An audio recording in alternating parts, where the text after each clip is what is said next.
Listen up, hockey fans. You're in the right place. A no-hold-barred debate between two hockey fans. Stay up to date on current issues in the NHL, even the controversial ones. Welcome to The Debate Hockey Podcast with your host, Brad Burud.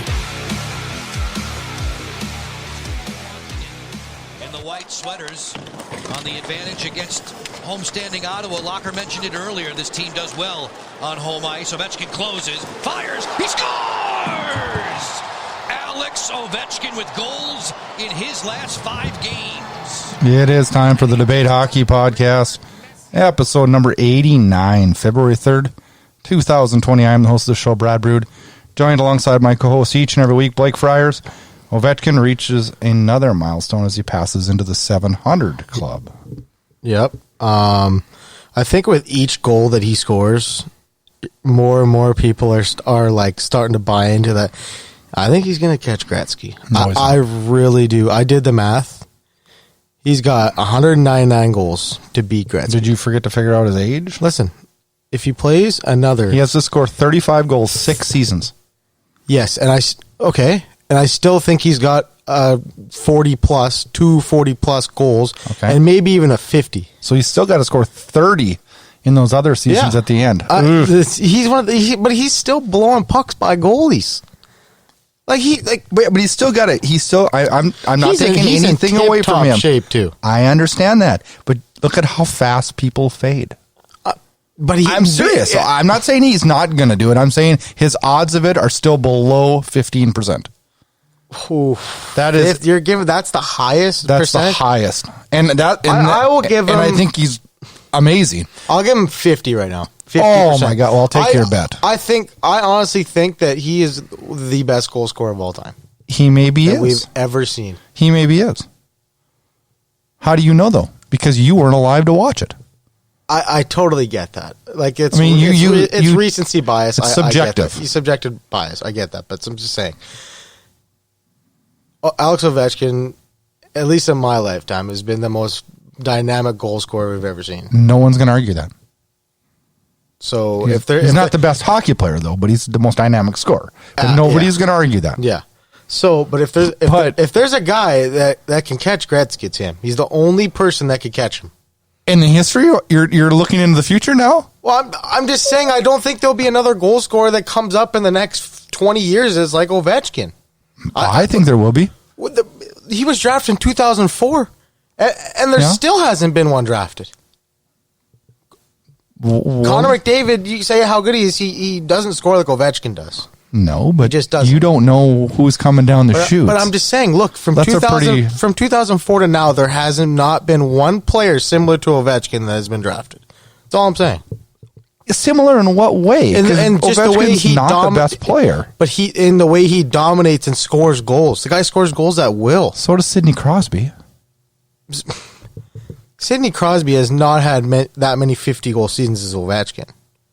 I bet you if you pulled every GM out there, they'd rather have Sidney Crosby in his prime than Ovechkin in his prime. We're talking about goal scoring. And that's what I'm saying. But for him to continue this pace, Blake, that is pretty damn hard. It's a tough ask, but you said 50%. I'll take my chances with Alex Ovechkin. So how much you laying down here? No bets for me. But I'm just saying, like, what's he have? He has 30 plus this year, right?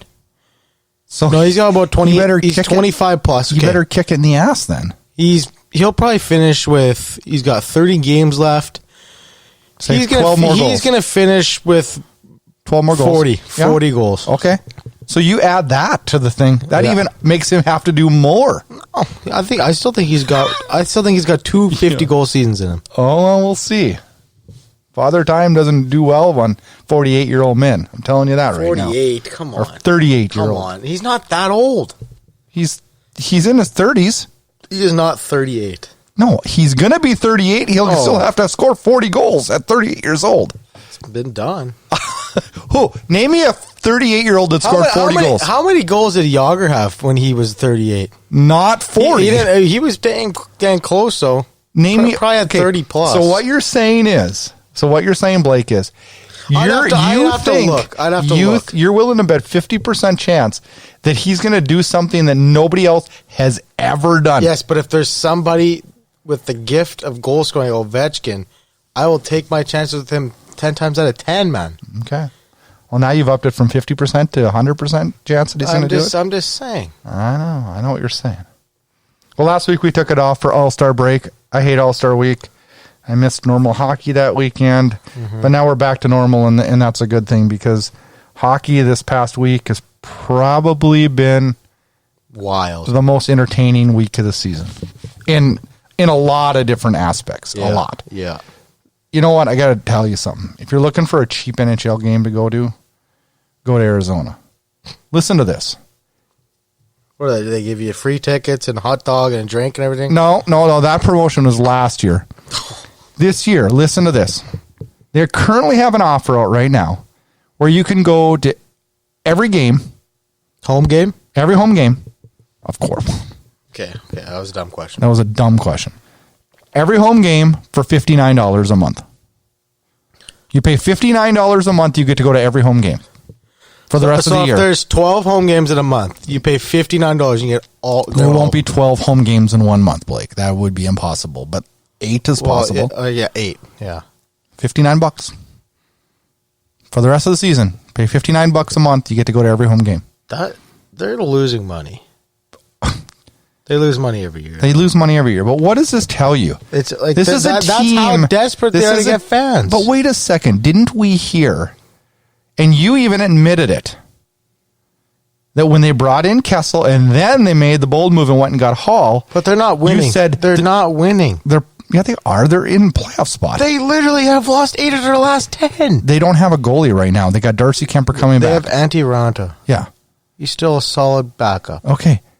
But what I'm saying is this team is in the playoff hunt. And you told me, and everybody said that Taylor Hall would put seats in the stands. Evidently, that's not working either. I thought it would. I was wrong. I really thought it would. This team's... What are they going to do?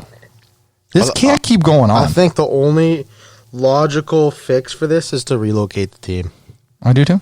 It's like Gary Bettman, it's got to get to a point where it's like, well, he doesn't make the decision because he's not the owner anymore. But I'm just saying. But Gary Bettman has saved this franchise so many times. I went to bat for them so many times, and he's just getting smacked in the face every single year with all the money they're losing. It's such a cool setup down there too. It's like they got a strip mall down there. They got like a nice little restaurants, bars, casinos down there. It's a nice area.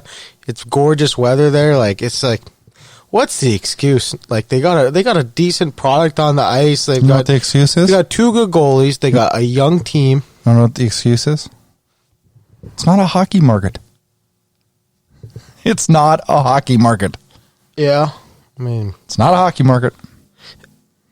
20,000 people, though, 15,000 people. You tell me you can't put those in the seats? Evidently, they haven't been doing it for 25 years. Well, that place was rocking in 2012 when they went to the 3rd round. Yeah, for the playoffs. Yeah, I mean, everyone shows up for the playoffs. Right? Which is sad because all of a sudden I'm in. I'm a Coyotes fan. Let's go to the playoffs. Yeah. Stupid. So did you see Crosby get a penalty for holding Oshie's stick in the bench? No. You didn't see this? No. So Oshie gets checked up against the boards. Crosby's in the bench, and the stick kind of spears out at Crosby in the bench, and so Crosby hangs on to it. And they called him for 2 minutes for interference. On the bench? Yeah, you can't hold a player's stick on the bench. If you're sitting on the bench... Wouldn't it just be unsportsmanlike? Well, it's 2 minutes. Okay, This yeah. is shit. So what did Sid do? He was fucking crying. He was crying. I've never seen that before. And he, later on said that Oshie was trying to spear at him, which, I don't know. Oshie was pretty tied up. For him to be thinking, I'm tied up, this guy's got me kind of in a headlock, but I'm going to spear forward because I'm pretty sure that's Crosby. I don't know. Maybe. It was pretty, I'll have to watch it after. It was pretty funny. It's officially the push for the playoffs. Screw the trade deadline. The race is now on now. Screw the trade deadline. Well, I usually say that... Do you think teams are going to go? No.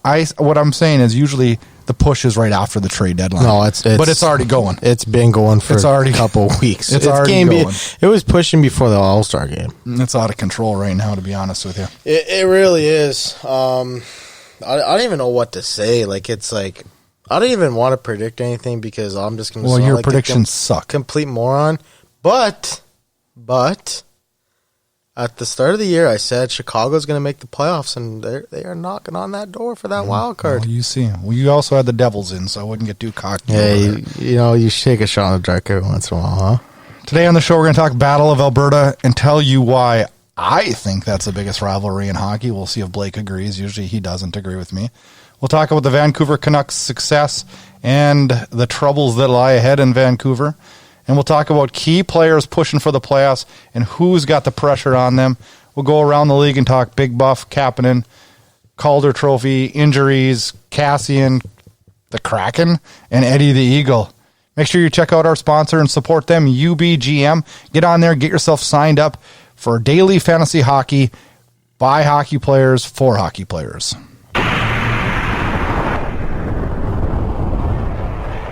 Hey, hockey fans, are you ready for UBGM.com?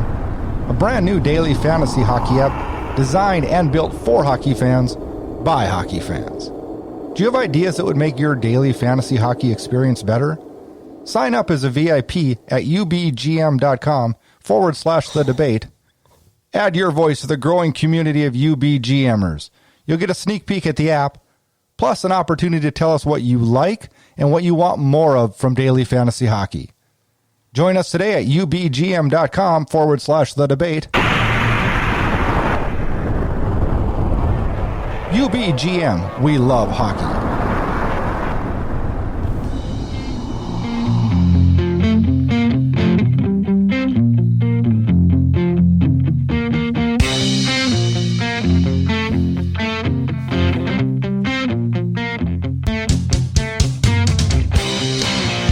All right, Blake, let's talk Battle of Alberta. Oh, yeah. This has completely consumed the whole hockey. It's pretty much consumed the sports world. Yeah, no, it has. It really has. The Battle of Alberta, it was a rivalry that was like, you have no idea, you weren't even alive. Kind of dead. No, I'm talking like the last 5 years. It's been kind of dead. It's been pretty mellow. There's again, it hasn't really been this bad. Probably since like 2010, maybe like 1980s. No, I'm saying like in my lifetime, like the Battle of Alberta, it was pretty good, like in my early childhood, but not like this. This wasn't even good. This is then. like the 80s. Yes, what's going on right now? This is good stuff, and there's so much to talk about, and on January 11th.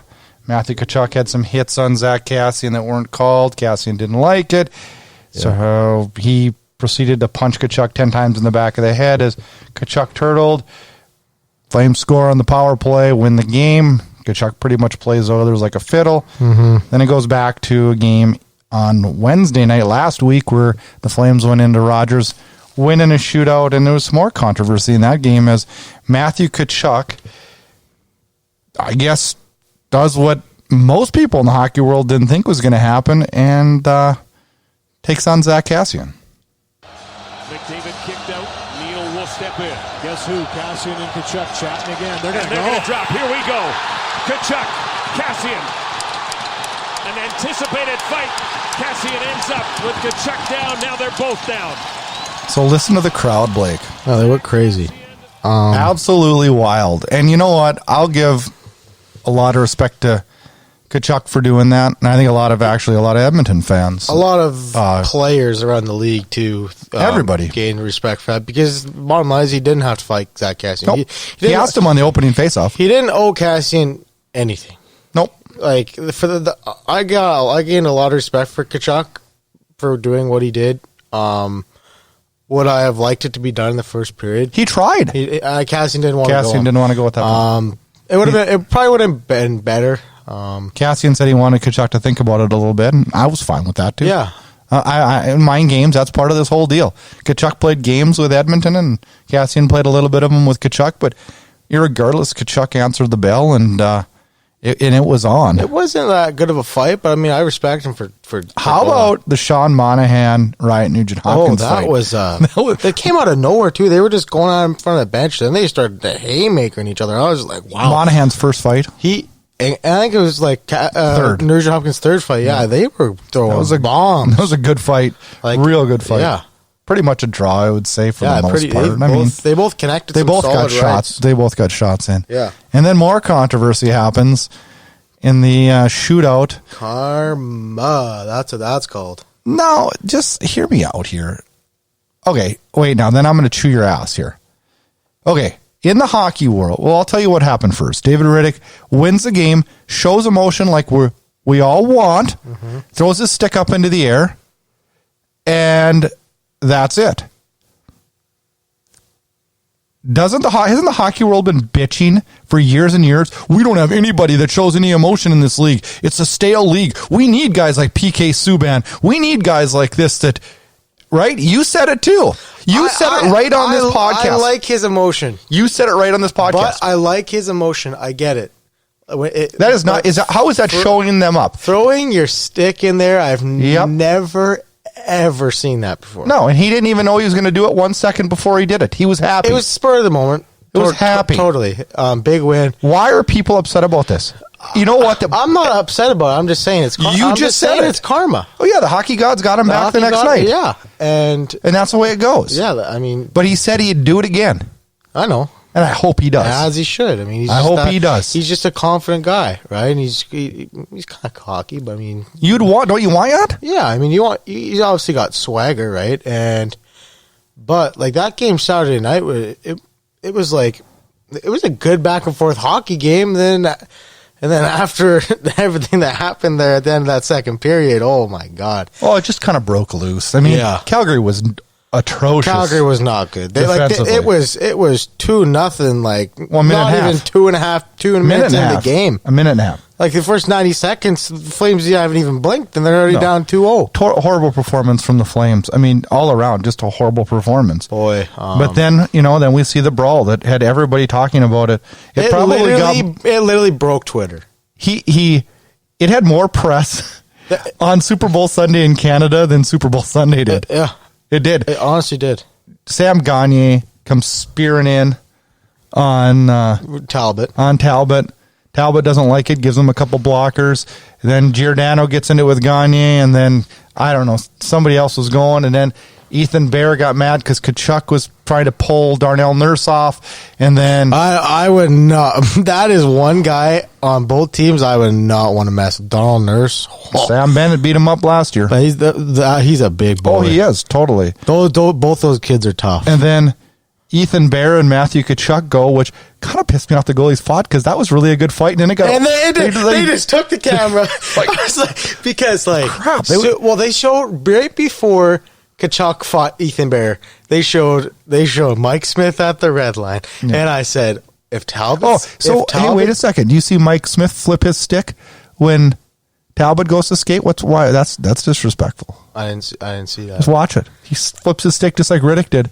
Anyways, so I'm serious. That's how stupid this is. Anyways, so as soon as Smith went to the center ice, I was like, all right, these guys are going. Oh, I knew they were going. They're totally going. Like Smith isn't going to come out to the red line and not fight. The guy's a psycho. Do you not give Cam Talbot a huge... I gave him a huge amount of respect. Because he knew he was getting his ass kicked. He knew he was getting his ass kicked. He knew he was. And Mike Smith is a tough guy. Like, he's huge. He's 6'4". He's got at least 3 inches reach on Talbot.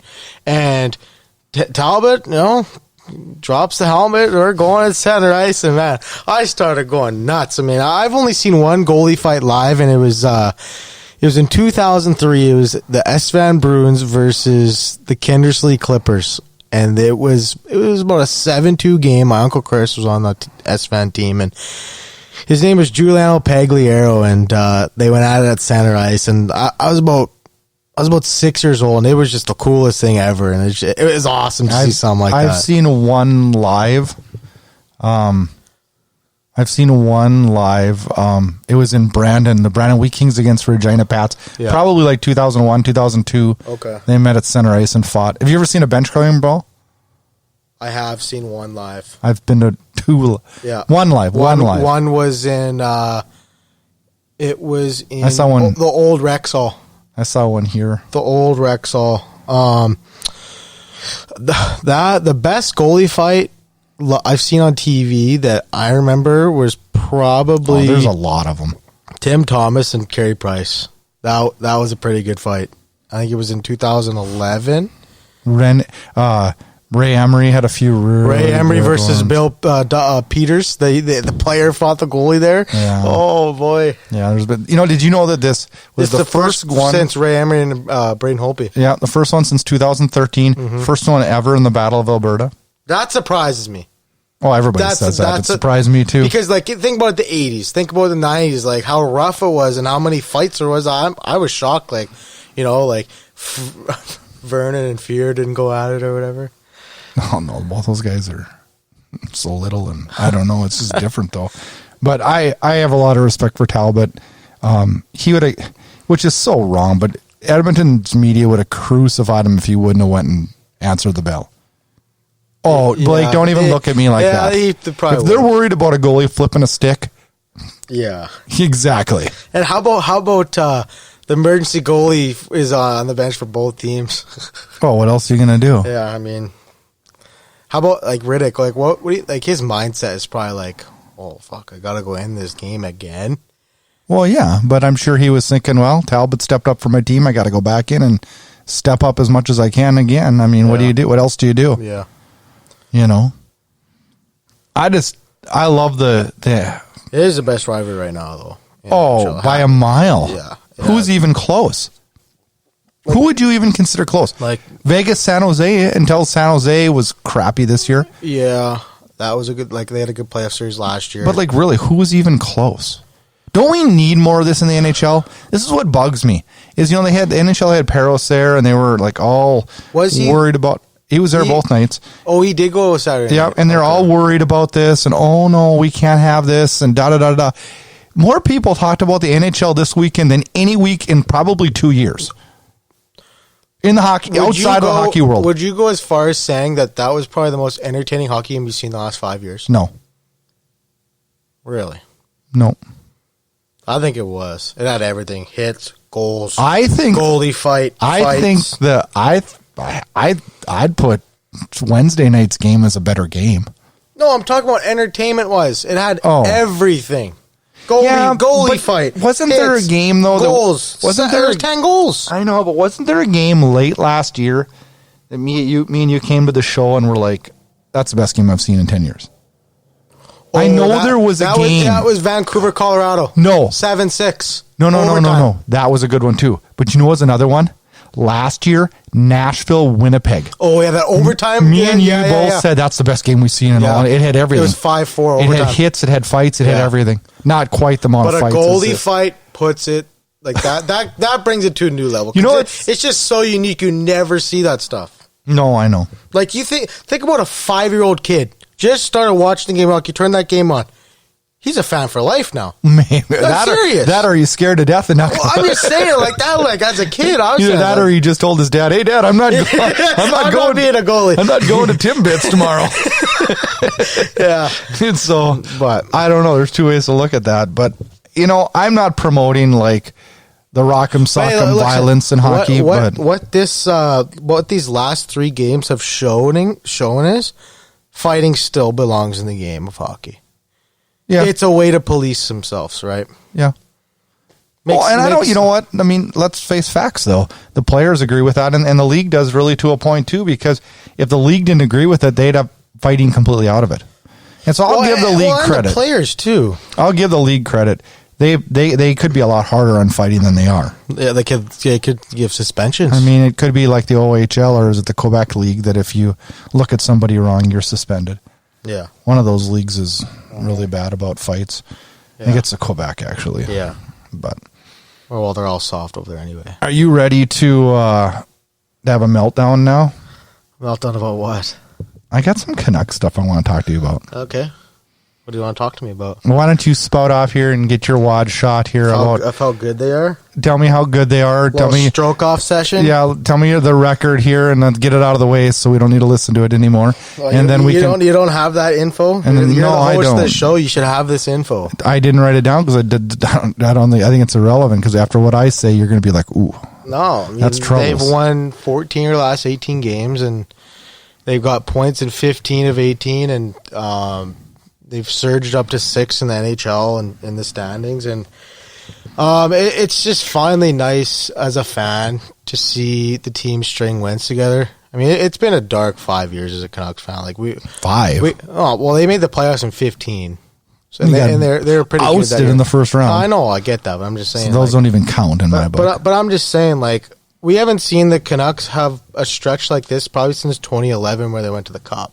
Mm-hmm. I think they had a stretch where they won like 15 out of 18 games. The production that JT Miller's been giving is incredible. Like they gave up a first round pick and a third round pick and brought this guy in. He's making 5.2 for the next 4 years. And this guy has come in and made an immediate impact. He's got over 50 points. I never thought in a million years he'd have 50 points right now. They're getting good goaltending. I got a question for you. Okay, fire away. Do you think Demko and Markstrom right now is the best tandem? Like they got to be up there, right? Well, yeah, I do actually. And I don't know if it's the best, but it's top 5. Yeah, it's the best in the Pacific. I'll tell you that. Yeah, absolutely, it is. But you want me to bring the bad news up now? Well, every team's going to run into issues. Oh, I know, but your issues are scary. No, I pulled up Cap Friendly here. Okay, well, let me bring up a couple points here, okay? And you let me have the stage here for just a second. All right. And then we're going to let you try to figure out how the hell the Canucks are going to get through this. All right. Jakob Markstrom is a UFA at the end of this year. And Jakob Markstrom has been your best player this year, which is tough to say because you have a lot of good players on your team. He's your best player. He is your best player this year. And I don't think that any Canuck fan can deny that. He's your best player. He's in the top 3. He's been Blake, you guys allow 30-plus shots a night and still win hockey games. But he's sharp, though. He's very good. Gives up 40. He has 40 shots, and he gets shut out. Some goalies are like that. You just answered the question. Some goalies are like that, though. Some goalies like getting 40 shots. Okay, but you just answered the question. That he is probably the most important person on the Canucks this year. Yeah. Okay. I mean, that's every starting goalie. No. There's a lot of... Carey Price isn't the most important player on the Montreal Canadiens this year because he's not playing like it. I'm just saying that. Okay, so now let's move on to this. Markstrom's a UFA at the end of the year. Yeah. The Canucks, according to Sportsnet, have offered him 2 years at $4.5 million. Yeah. That is a complete laugh in their face if you're Jakob Markstrom. Well, this is his first good year. Nope, second good year. Okay, he had a bad first half last year. Very good last year. In this from January on, yes. Okay. Wasn't very good.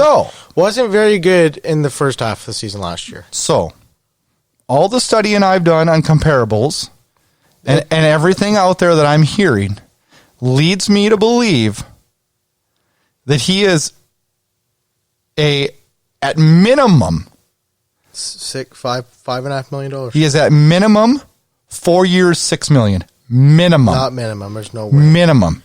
They're gonna. This is what they're gonna do. And the talk is he wants 5 years at $7 million. Who'd you hear that from? Sportsnet today. I'll have to read up on it. I'm not worried about Jakob Markstrom because he's going to sign. That doesn't worry me. That doesn't worry me. Okay, well, it should. He's going to sign a 3-year deal. No. Why would he do that? He's going to sign. Why would he do that? What do you mean? Why would he sign for 3 years? Because he's had one good season. Is he our best player? Yes. Okay, so I agree. Let's look at comparables. So we're going to reward a goalie. You just told me you will not give a goalie over $5 million. I won't. Okay. So are you going to let him walk? What I'm saying. Are you going to let him walk? What I'm saying. Demko is ready to start. Okay, so you're letting him walk. No, I'm not letting him walk. They're going to sign him to a 3-year deal. They're going to say, listen. For how much? $5.5 million. I told you that. He will not do that. Yes, he will. Why would he do that? Why not? Because he can get way more money on the market. Way more. He hasn't proven himself. So you're okay letting him go then? This year, this is his first unbelievable season. He was a 25th overall pick. And he finally completely irrelevant. I'm just saying, he's a late bloomer. Exactly. So now it's time for him to get paid. That doesn't mean he gets $7 million off of one good season. It's not one good season. He's literally had... So let's come... Okay. From now...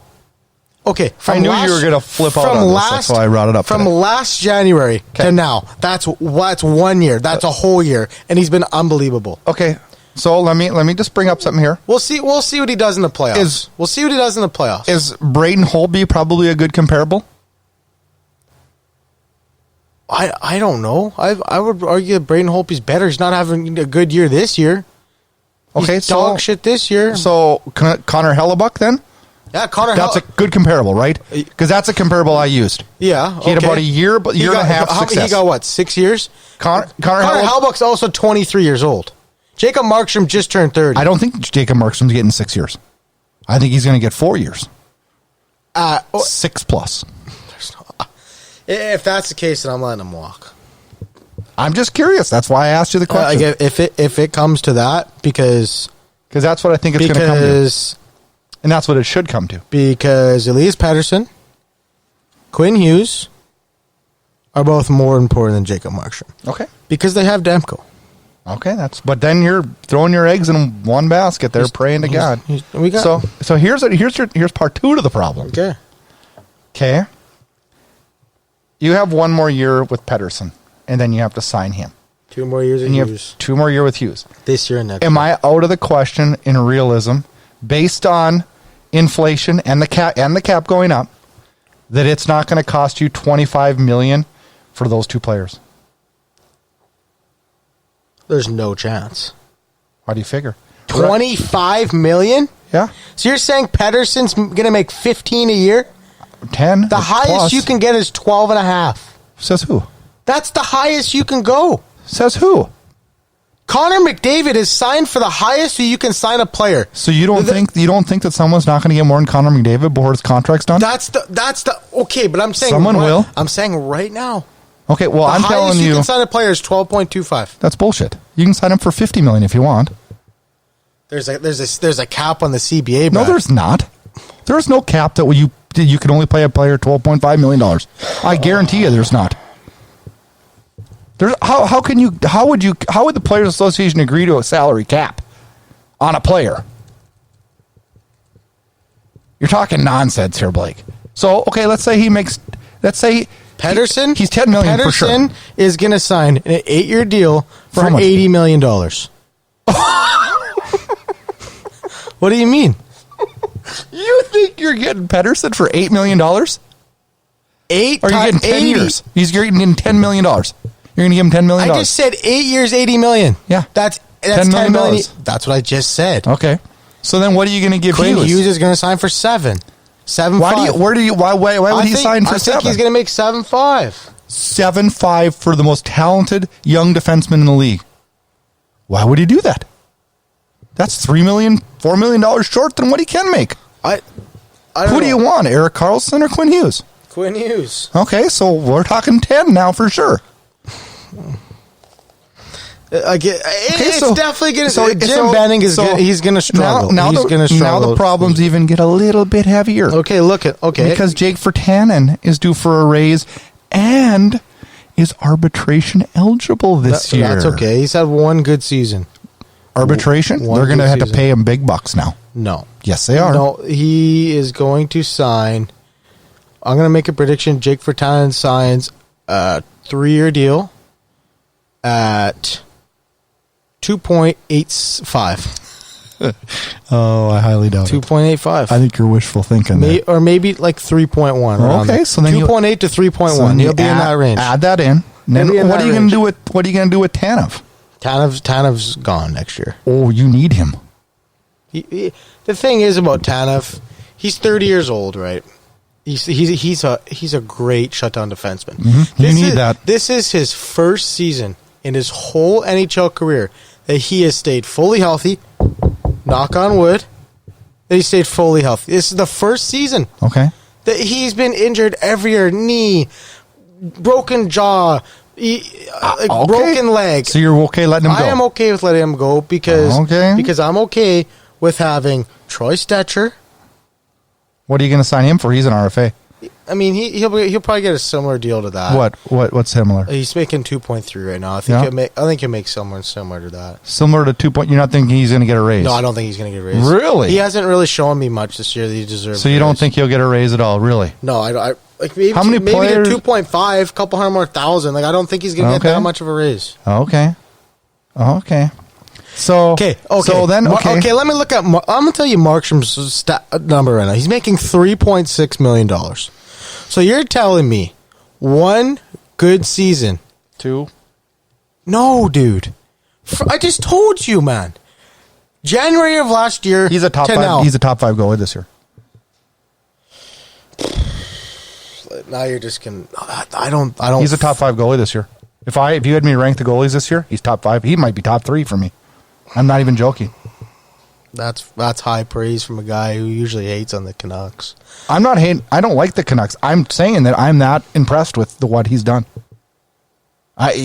Jakob Markstrom has proven to me over the past 18 to 20 months that he's a top 5. The past 13 months. From January of last year to now, that's when he's played his. That's where he's had his strong stretch. Okay, he's a top 5 goalie in the league. So say for a year and a half of good hockey, you're going to say that deserves a salary raise from $3.6 million to $7 million. Is that what you're telling me?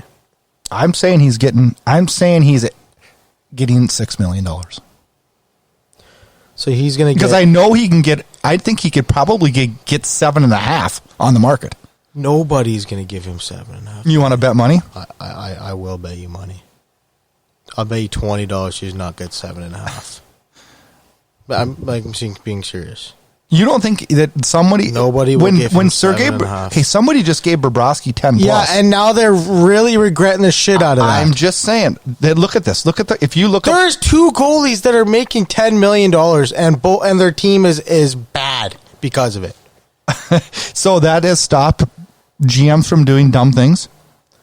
There's all kinds of players and contracts me and you have talked about over the years that are god awful, and GMs, guess what? Keep making god awful things. So Lundqvist is making 8.5. Okay, listen. Okay, Rask is making 7. Is that a comparable? You're not a Rask lover. Is that a comparable? He's getting 7. I like Rask. I have liked Rask. Well, I'm confused because I thought you didn't. No, I like Rask. So I think John Gibson's better than Markstrom. He's making 7. And he's making 7, and that's why I didn't use him as a comparable. I think Connor Hellebuck is the biggest comparable. You just told me Markstrom is a top 3 goalie. He's a top 3. He is. So who's ahead of him right now? John Gibson. If I had to build a team right now, who would I pick ahead of him? Vasilevsky and Gibson. Those are the only 2 ahead of Markstrom right now. He'd be the 3rd I'd pick. At 30 years old, you would build a team around Jakob Markstrom. Interesting. Because goaltenders are good till 38. And I'm not saying I wouldn't sign him. I would sign him for 4 years, no more than 4. I wouldn't go more than 4 years. I agree with you. I'd let him walk if he wants more than 4 years. If he wants 5-6 years, pack your bags. Yep, you got to go. But I would say that about any goalie, though. I would say that about any goalie. The Canucks have a great problem to have. It is, but it's a huge problem, though. Okay, but here we're about to find out how good of a GM Jim Benning is this summer. We are. The next 2 summers at that. And you know what? Pedersen is going to sign his extension this summer. He's going to sign his 8-year deal this summer. For 10 plus. For $10 million. 8 years, $80 million. That's what I would. But if I was him, I'd say no. I'd want more. He wants to be in Vancouver. How do you know that? Because he grew up a Canucks fan. He grew up idolizing the Twins. He's going to take a little bit of a haircut. He will. I think he will. Okay, so now you screwed up on a couple other things here.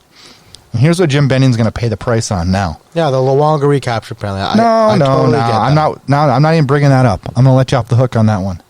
That's such bullshit. I mean, what do you mean? It's bullshit. He's employed by the Florida Panthers now. That should be coming off the books. He's working in the NHL. That should be coming off the books. Part of the deal, Blake. You knew that when you signed him. You knew it when you signed him. Should be coming off the books. Here's what's going to be a problem. Jay Beagle, Anton Roussel, way overpriced. Way overpaid. I love Jay Beagle. I'm not saying he's not a good player, but he's not $3 million good. You look at, okay. That's going to hurt on your cap. It's really going to hurt. Because you know what? It's a tradable contract.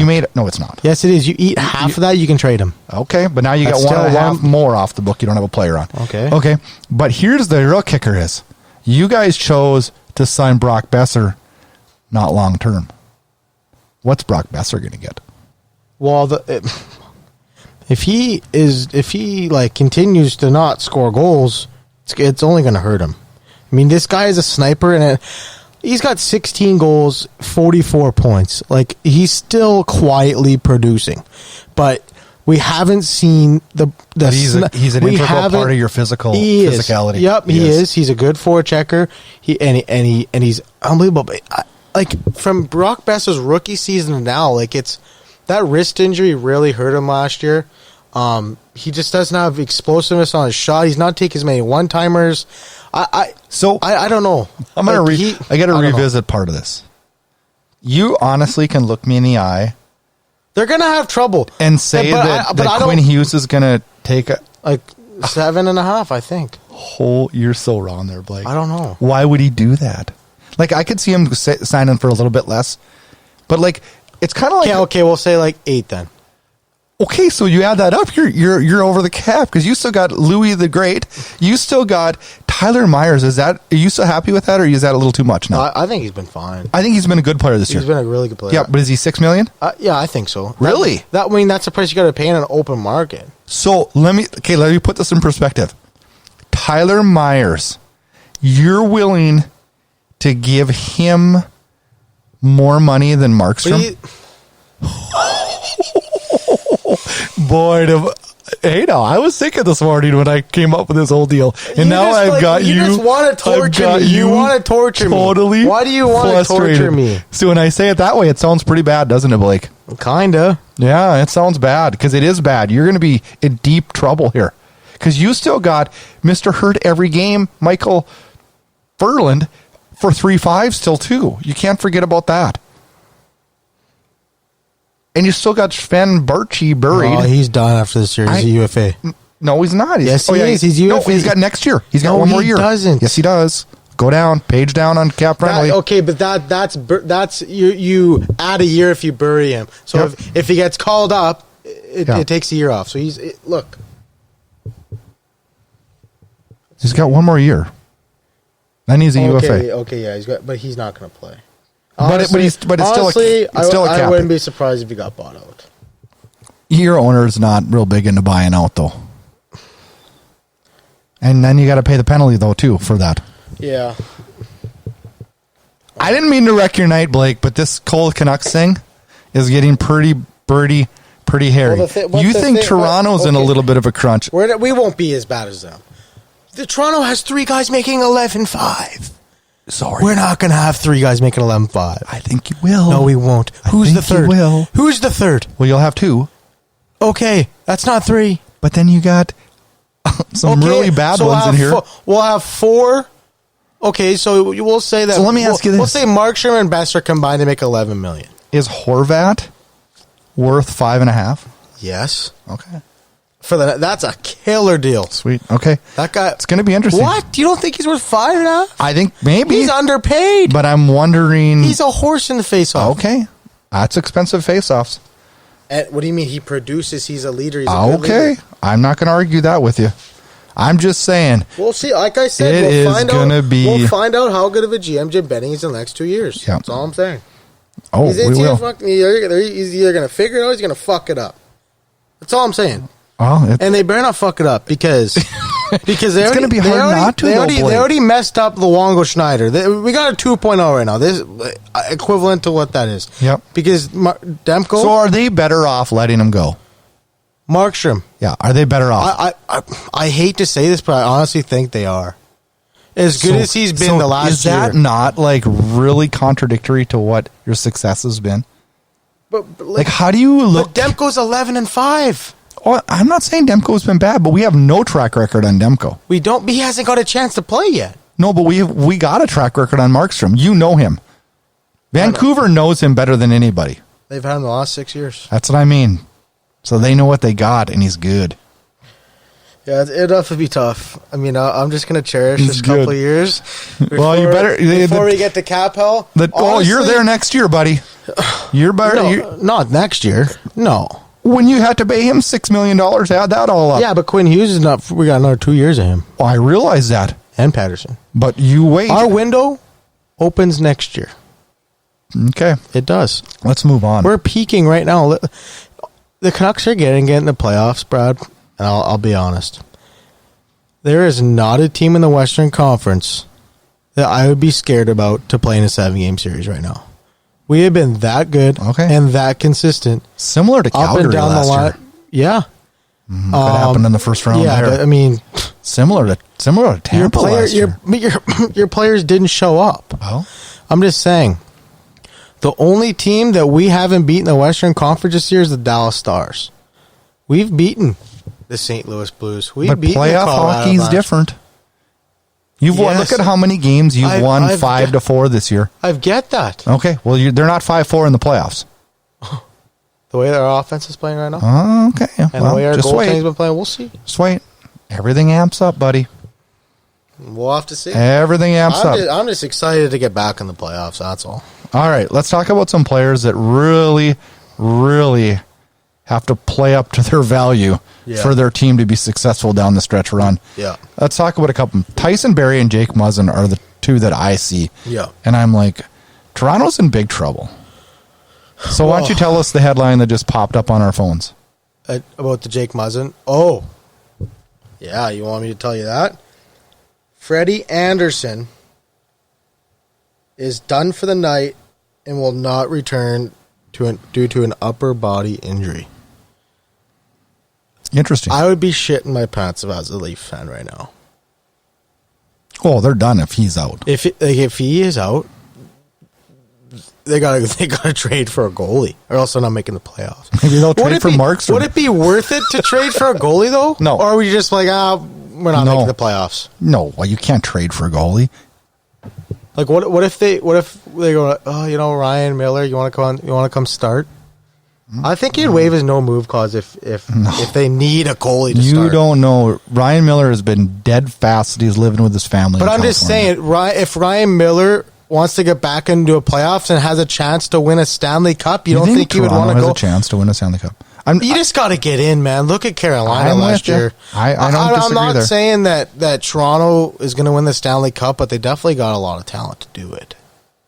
So another guy on this list, Taylor Hall. No, but going back to Jake Muzzin for a second, there's rumors that he wants like $6.5 million. Mm-hmm. Well, then he's gone. He's making 4.5 right now. Why wouldn't he? Why wouldn't he? He'll get it from somebody. He'll get it. I think the max I would give him is like 5.5. I don't think he's worth that much. Well, they can't even give him 5.5. How much is Barrie worth? I think as bad as he's been, like his track record, he's gonna get at least 7, 8 plus. So you think he's gonna get more than Quinn Hughes is gonna get when it's time? Like RFAs and UFAs You're just digging your hole deeper. RFAs and UFAs are a lot different. Those negotiations are completely different. Well, I know, but look at the RFAs this year and look what they got. Yeah, I know. The RFAs, that I agree with you up until last year. Do you know what I'm saying though? I know what you're saying. I agree with UFAs, you. But it kind of changed last summer. The UFAs usually have a lot of leverage up until this summer, where the RFAs are like, all right, piss off. But it's not going to your leverage is gone. But it's not going to go back, Blake. Yeah, but we will never, ever, ever see an RFA class like that. How do we know? It ain't gonna happen. Well, maybe we won't. That many guys holding out till, what was it, September? Well, I think GMs... Nylander last year till December, like the deadline? I think GMs are going to try to play it differently now. Yeah, I don't think they're going to give in. Like the Leafs did. Well, then you can't risk. I mean, it's going to be an interesting. You know what I'm saying though? Like Nylander's having a good year right now, but you wish they didn't sign him to a $7 million contract. If Pettersson plays hardball, you think the Canucks are going to just let him sit there? I don't think he's going to play hardball because they're going to give him a fair offer. Yeah, but you know what's funny though? Sometimes what I hear players think's fair and what GMs say is fair is different. You know, a couple other guys that are talked about as being critical to their team's success, and one that come up was Johnny Gaudreau. And I'm convinced that if Calgary can't get star production down the stretch here, Calgary doesn't make the playoffs. And I shouldn't say doesn't make the playoffs. They're going to make the playoffs just because there's not a lot of teams fighting for that spot. But for them to produce, they're going to have to get they're going to have to get production from those stars. Yeah, I don't know. Like going back to the Leafs.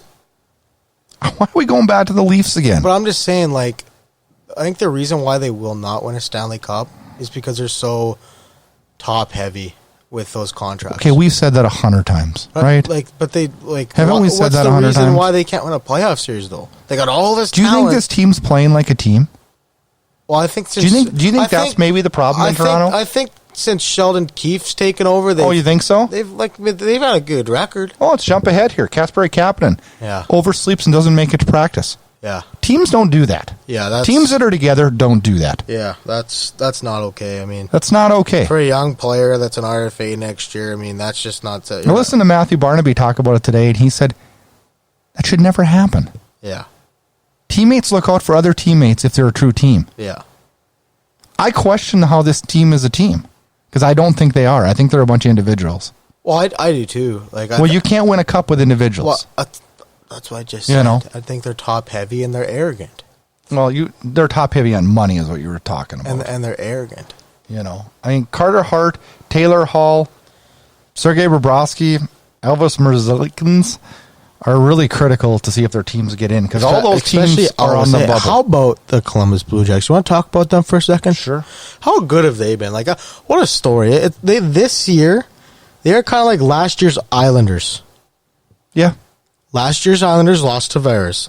Mm-hmm. And everyone thought, including myself, you said they're going to make the playoffs. They have nothing to lose. Same with Columbus. Same with Columbus. They lost their starting goalie.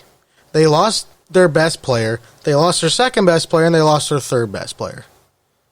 And they have absolutely ran the table. You got to give a lot of credit to John Tortorella. I think he's the favorite for the Jack Adams with Travis Green right behind him. Oh, I would agree. Like those would be my 1 and 2 favorites. I would agree. Like right now, if you look at Columbus, they're knocking on the door for second in that division. Mm-hmm. Like do you think they're going to fade or not? I don't think so. I don't either. I like this Elvis guy. Well, I like their whole team, and I like how they work hard. They work hard. Isn't it kind of funny? They've won 8 last 10. When you look at all the things in the NHL and you look at all over the years, the teams that work hard win. Yeah. I mean, it really is the way it boils down. Look at last year, Columbus versus Tampa Bay. They just outworked the shit out of them. Yep. And they were shell-shocked. Yep. That's just how it is. They were down 4-1 in that first game. Came back and won in the third period, and Tampa Bay just didn't know what to do. That's what happens when you don't face any resiliency the whole season. Yeah. And this year, Tampa Bay, they faced some resiliency. Adversity, not resiliency. Adversity. Well, adversity, resiliency, same thing. Resilient is coming back. Adversity is what they're facing. True. Is that a different word Estevan? That is a different word. Okay. And then sticking in the Metropolitan Division. Flex is going off the script here. Okay, what do you got? The Pittsburgh Penguins are good.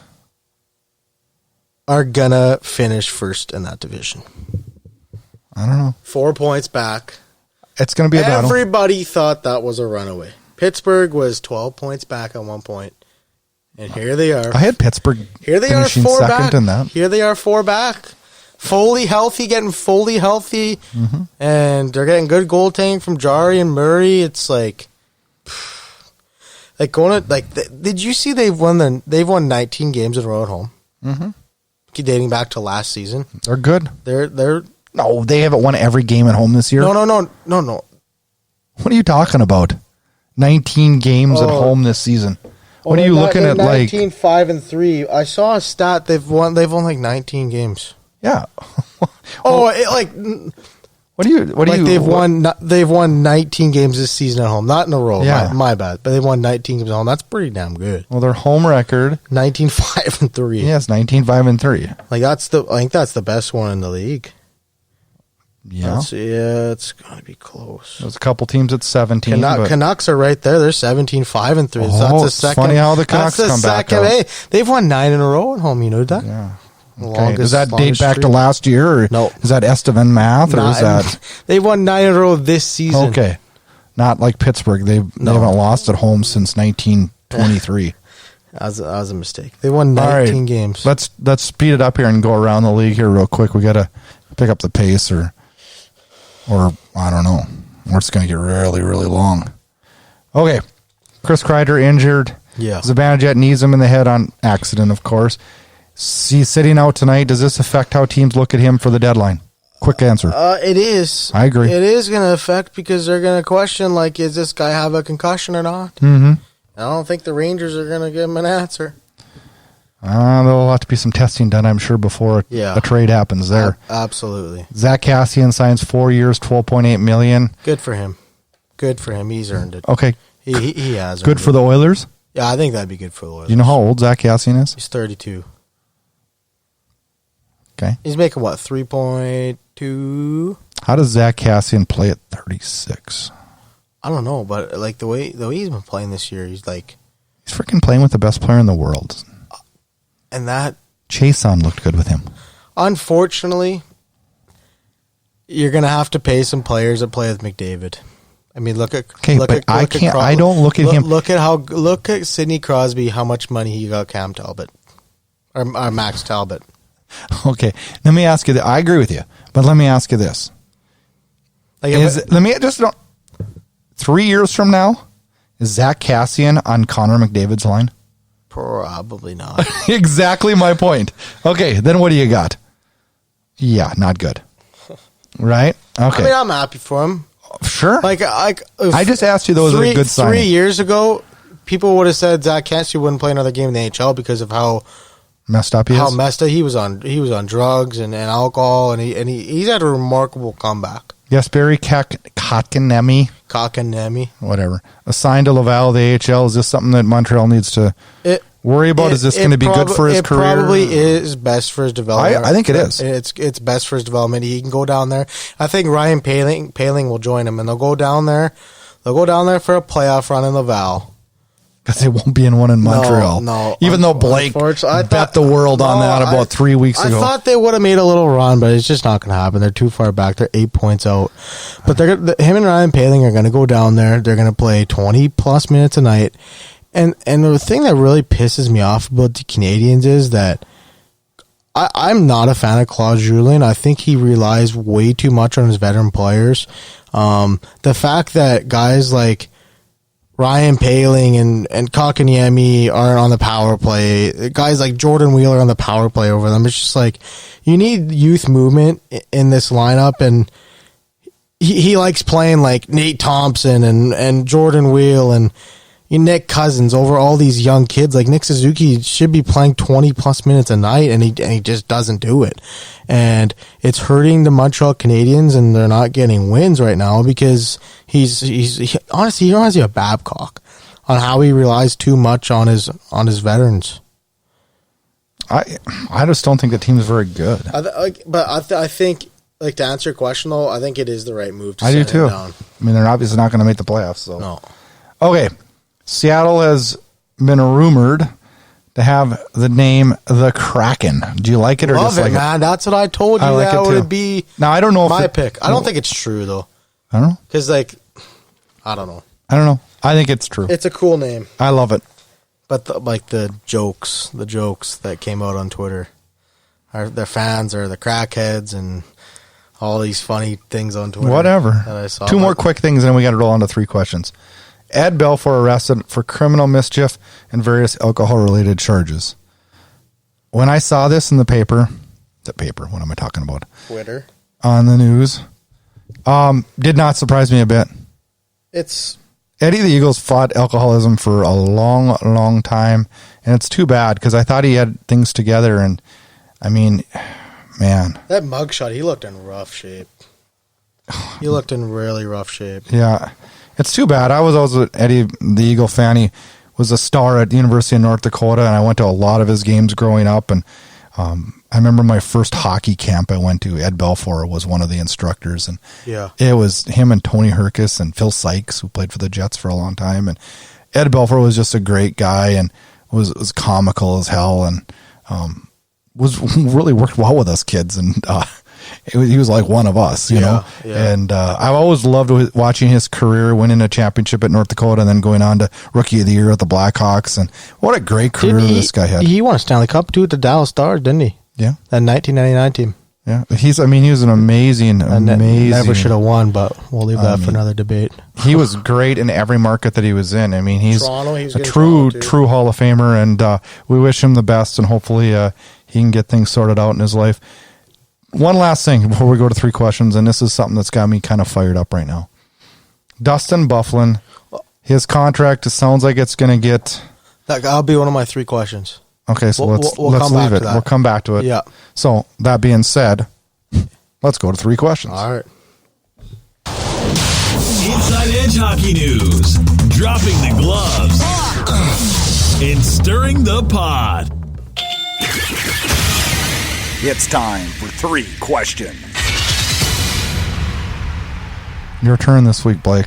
I did it last. Your turn this week, and hopefully they're good. Okay, you just mentioned this Dustin Byfuglien situation here. With his contract potentially getting terminated, it opens up $7.5 million for the Jets to fill. What do you think the Jets need, and what do you think they'll do with that money? Defenseman. Like who do you think they go and get? You can do a lot with $7.5 million. Well, they'll probably get a couple guys. I think Cheveldayoff is one of the smartest GMs out there. Yeah. I don't think he'll hastily just go grab guys. I really don't. I think he'll be. So they're on the outside looking in right now. You got to remember. Yeah. So do you think they need a couple additions to get in the playoffs? Or do you think they can get in what they got now? No, they're going to probably need something. I don't know. I'm not a big trade deadline guy. I don't think there's not a lot of trade deadline acquisitions of top end people that have paid off. If you really look back at the history of it, you know who they might go out and get? Rasmus Ristolainen. Yeah, I could see that. There's a couple guys though that could stand out. I'm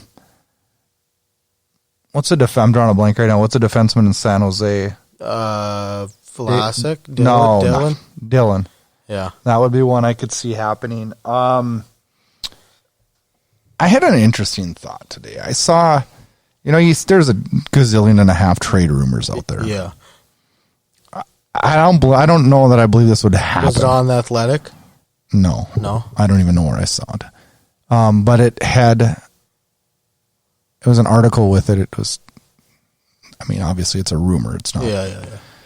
It's as credible as a rumor. But Travis Hamonic going to Winnipeg and a 2nd round pick for Ehlers. If I'm Calgary, I accept that in a heartbeat. There was somebody else involved too, though. Prospect Adam Rosiska. Yep. That same trade was on The Athletic by Pierre LeBrun. You should read that. It was 6 potential trades that could happen before the deadline, and they also had Calgary getting Tyler Toffoli. I don't see a 2nd round pick. I don't see that one because Tyler Toffoli is a free agent at the end of the year. But they need a right-handed shot. Yeah. To play with Johnny Gaudreau. Oh, God. I'm so tired of finding guys to play with Johnny Gaudreau. Johnny Gaudreau won't be a Flame at the end of the year. He's getting traded this summer. You just mark my word. I've told you I would move him for Morgan Frost and a pick. So that would be my package. We'll get more than that. Well, for a first or Morgan Frost, that would be the start. So, can I go on further with this Byfuglien thing? Yeah, go ahead. Dustin Byfuglien screwed the Jets over, and if I was a Jets fan, I would hate Dustin Byfuglien all at the end of year time. long because they couldn't use that And $7.5 million. well, he had mental health problems. Bullshit. We went from mental health problems to a leg injury. I wouldn't go that far. That's kind of disrespectful. No, it's not. Because you all don't of a know sudden, what he's going through. No, we don't. But then all of a sudden, then he brought up a leg injury to keep his money. So is it mental health or is it a leg injury? Which is it? Yeah, I mean, His story changes all the time. yeah. You know what I think the truth is? Dustin Byfuglien doesn't feel like getting into shape to play right now, and he isn't going to play for the Winnipeg Jets, and he just wants his money. So, and now he's not okay. going to get his money. But you know Let what? me ask He you a screwed the question. Jets all year. They could have went and got somebody earlier this year, and probably would be in the playoff hunt right now. Probably would have re-signed Tyler Myers. They would not have let Tyler Myers walk. Yeah. And to top it all off, now they're losing Dustin Byfuglien, an asset, for nothing. Okay, It's bullshit. here's 2A. If I was a Jets fan, I would be irate. Here's 1A. Does Dustin Byfuglien sign a minor league contract? No, some NHL team will sign him. That's what I'm saying. Like, do you think a team will sign him to a 1-year deal worth like $700,000? Yeah, Who? Chicago. Really? That would be cool. I would like to see that return. That'd be kind of cool. You know what I would do if I was Winnipeg? First game, I would call up some knucklehead from the minors, and I would blow Dustin Byfuglien up with the biggest cheap shot in NHL history. Because he screwed this team out of a year when they were a cup contender. Yep. I agree. Franchises don't get that very often. Okay. Question number 2. Will the Buffalo Sabres become sellers at the deadline? Absolutely. Why wouldn't they? So who would you sell off? Off the top of my head? Like Ristolainen? Yeah. Let me look. Would you look to trade Sam Reinhart? Probably. What more does Buffalo need to do to solidify as a playoff team? They're okay. Here's the problem. Like the last here's two- the problem the last 2 with years, Buffalo. we thought They're we didn't top make the heavy. playoffs. They're top heavy. Yeah. And their top guys are. Is Jeff Skinner, as much as he was good a couple years ago, is he worth $9 million? No. I mean, is Eichel worth 10? I think He's great. I think he's worth 10. Well, okay. Let me ask you this: who's better, Eichel or Pettersson? They're probably the same. And that's why I'd give him the similar contract. Oh God. Okay. That's what I'm saying. Okay. I mean, who are they going to move though? Like, who are they going to sell off? No one's taken Bogosian's contract. They could trade Ristolainen. They could trade Sam Reinhart. So are they going to turn for a leak again?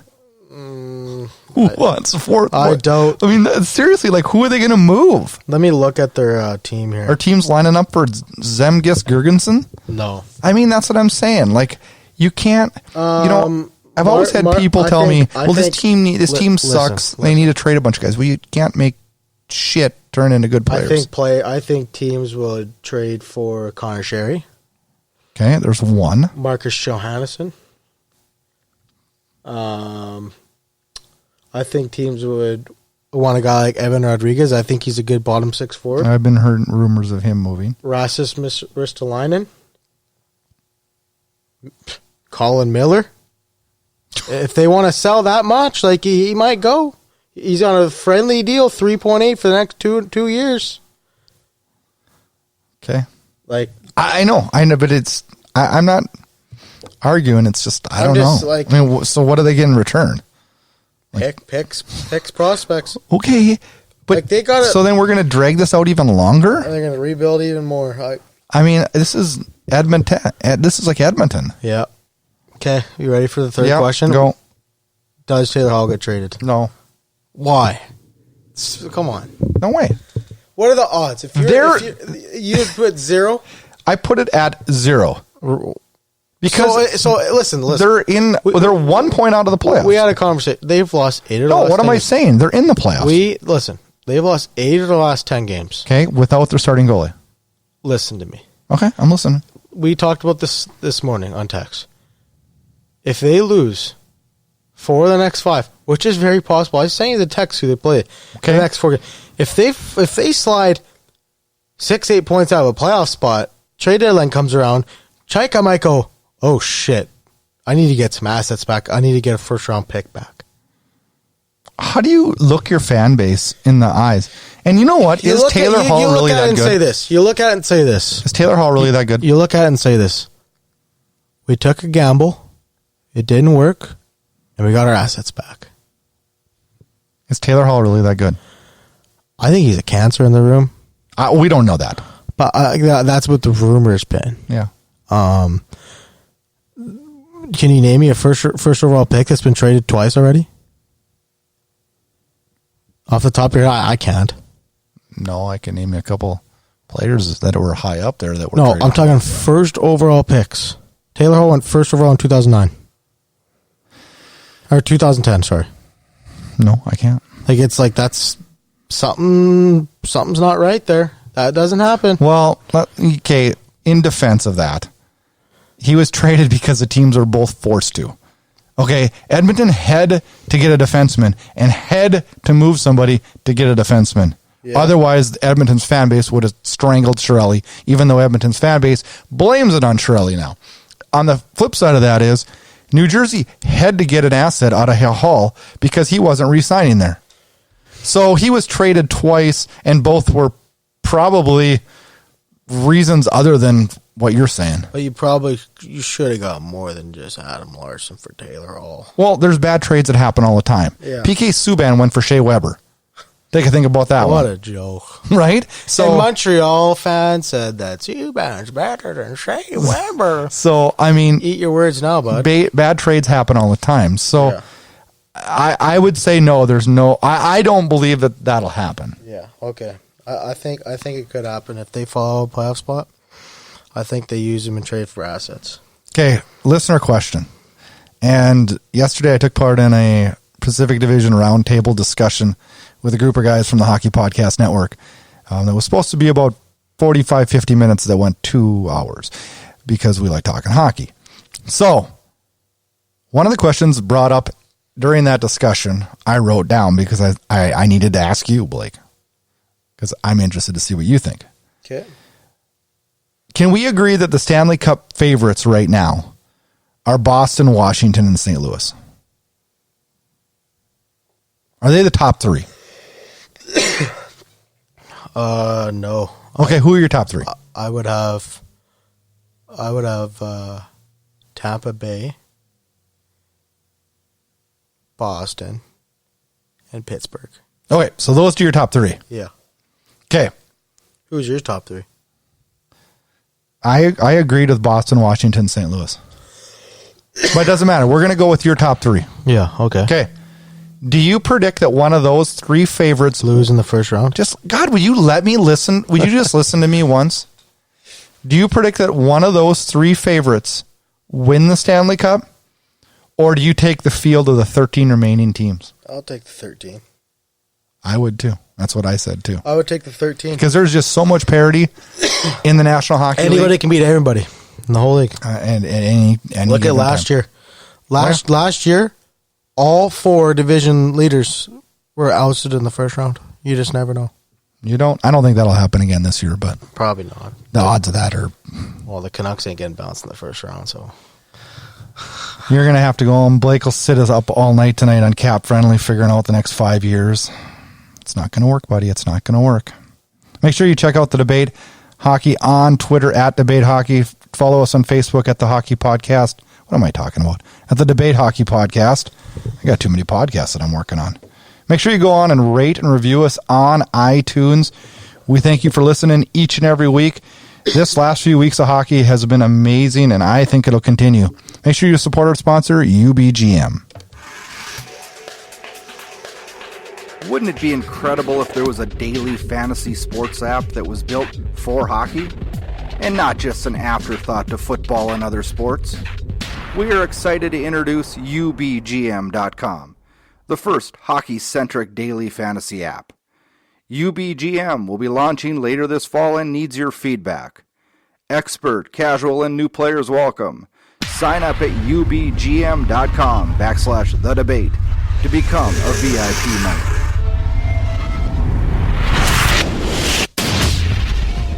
Get connected. The Debate Hockey Podcast can be found on Twitter at Debate Hockey.